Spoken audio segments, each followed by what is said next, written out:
Good day. Our topic is compound interest. Compound interest is the interest calculated not only on the principal amount but also on the accumulated interest from the previous periods. It is often described as interest on interest because, unlike simple interest, the earned interest becomes part of the principal for the next calculation period.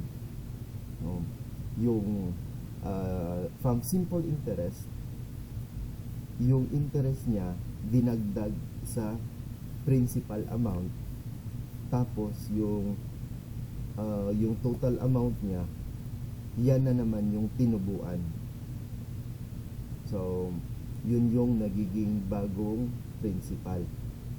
So yan yung ibig sabihin ng compound interest, interest on interest. So ganyan siya ang computation ng compound interest. This concept is widely used in bank savings, loans, credit cards, investments, and business growth models. So dyan mostly nakikita or ginagamit yung compound interest. Now we have here the key terms. Principal P, and the initial amount money invested or borrowed. We have rate of interest R, the percentage charged and earned per period, expressed as decimal in formulas. Now, time T, the total time for which the money is invested or borrowed, often in years. Number of compounding periods per year.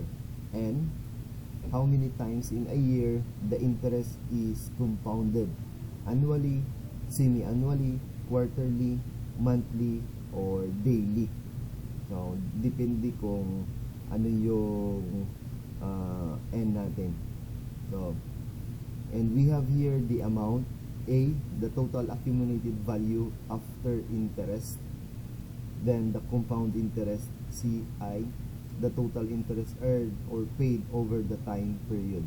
Ito yung mga terms na kailangan natin siyang tandaan in compound interest. So we have here our general formula. So ito. So A is the total accumulated amount, P is the principal, and R is the annual interest rate or the decimal in here. So dapat naka-decimal form yung ating rate sa formula. Then N is the number of compounding periods per year. Then T is time in years. Yung exponent itong NT. Yan, na exponent yan siya. So compound interest, we have CI is equal to A plus P, the total accumulated amount plus minus the principal. No, A minus P pala. Yan, ito yung ating formula. And so we have here for the types of compounding, yung N natin, N. So yung N, yung value ng N pag annual compounding, example for compounded annually. So ang N natin is equal to 1.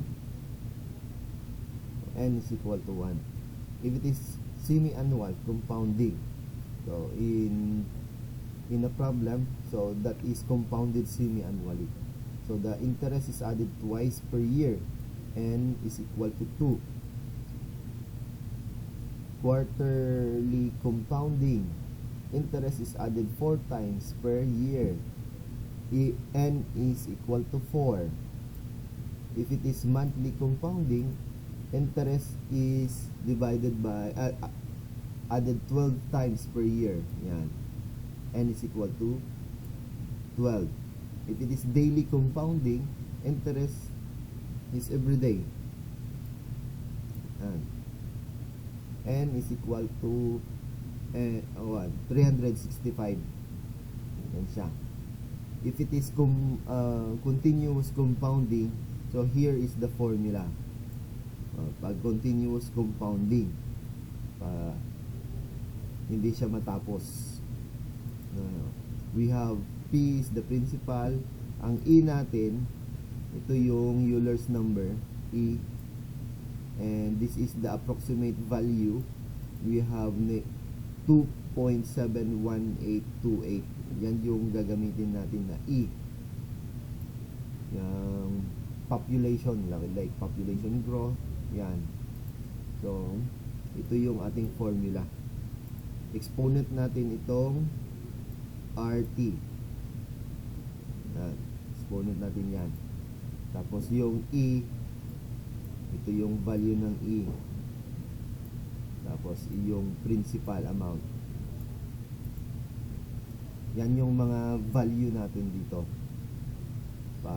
in terms of compounding. So examples, if you invest 10,000 pesos at an annual interest rate at 5% compounded annually for 3 years, how much will you have? So here we have the given principal 10,000. So we have, if you invest 10,000, so yan yung maging principal natin. Then rate is 0.05 and T is equal to 3 years. Then annual interest compounded, meron tayong compounded annually, so N is equal to 1. Yan. Substitute natin, how much will you have? So here in our formula, ang hinahanap is yung total amount, accumulated amount. Ito yung formula natin. Substitute lang natin 10,000 principal times quantity 1 plus 0.05 over 1, yan, R over N. Then raised to 1 NT, 1 times 3. So we have here, unahin muna natin itong nasa loob, yan, ng parenthesis. So we have 1 plus 0.05, so that is 1.5 time raised to 3, raised to 3. And then here, ito, yan siya, kung ano yung display ng calculator, yan yung ating kumbaga yan yung ating isusulat. So wag tayong mag-round off sa process. So ito yung display ng ating calculator. If you are going to raise that one into 3, 1.05 raised to 3, then bago siya i-multiply sa 10,000. So ang result, we have 11,576.25. So that's the accumulated amount. So yan yung final answer. Basta tandaan nyo lang, huwag kayong mag-round off sa process. So sa final answer na kayo mag-round off into decimal place.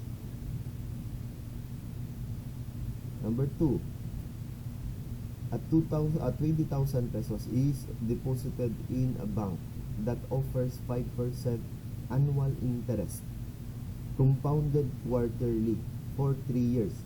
Find the total amount and the interest. So dalawa ang hinahanap. We have here 20,000 is deposited. So magiging principal natin yan. Then 5% annual interest rate, R is equal to 0.05. Then we have here compounded quarterly, that is N is equal to 4. No, T is 3 years. Then substitute natin sa ating formula. Ito yung formula natin. Substitute natin. So 20,000, yan yung principal. Then 1 plus, ang R is 0.05 divided by 4, ang N natin is equal to 4. Then NT, 4 times 3. So we have here, unahin natin itong nasa loob. That is 0.05 divided by 4. That is 0.0125. So plus 1, that is 1.0125. Then raised to 12. 4 times 3 is equal to 12. So ito ang unahin natin, yung naka-exponent. Then ito yung sagot. So that's the answer. Before siya i-multiply sa 20,000.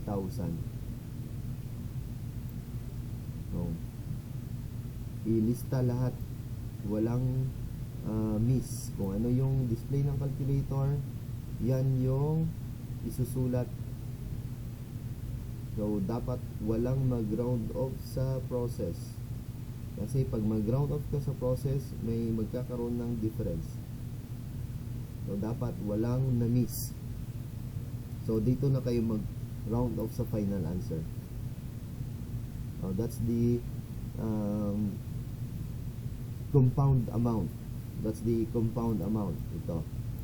The compound interest, subtract lang natin sa ating principal. Compound interest is the amount minus the compound amount minus the principal. So here minus 20,000 na 23,215.09 minus 20,000, we have here 3,215.09 as our compound interest. So our total amount is 23,215.09 and the compound interest is 3,215.09. So yan yung mga sagot. And for number 3, how much will 15,000 pesos grow in 5 years at 6% annual interest, compounded monthly? Oh, ilan yung accumulated amount? How much will 50,000 grow? Yan, 50,000 grow, yan yung principal natin. And then 5 years, in 5 years T is equal to 5. 6% annual interest, R is equal to 0.06. And compounded monthly, N is equal to 12. So, monthly. Substitute to our formula. Yan. So principal is equal to 15,000 times 1 plus 0.06 divided by 12. So our R is 0.06, then N is equal to 12. So divide lang siya sa 12. So ang answer nito is 0.005. Then 12 times 5 as the exponent. So that is 60. Yan. O, yan siya. Then, ito, unahin natin siya i-solve. 1.005 raised to 60. Ang display sa calculator ito, 1.34885015,255. Yan yung display sa calculator. And then dyan siya i-multiply sa 15,000. Then result is 20,232.75. That's the accumulated amount. So ang tinatanong dito is ilan yung nag-grow? How much will 15% grow? So hindi pa yan siya tapos. Hindi ito yung sagot. So yung compound interest ang hinahanap. So ilan lang yung tubo daw. So compound interest is equal to accumulated amount minus the principal. So 20,232.75 minus 15,000, the answer is 5,232.75. So that's the answer. That's the interest. So yan yung tubo niya. So after 5 years. So thank you.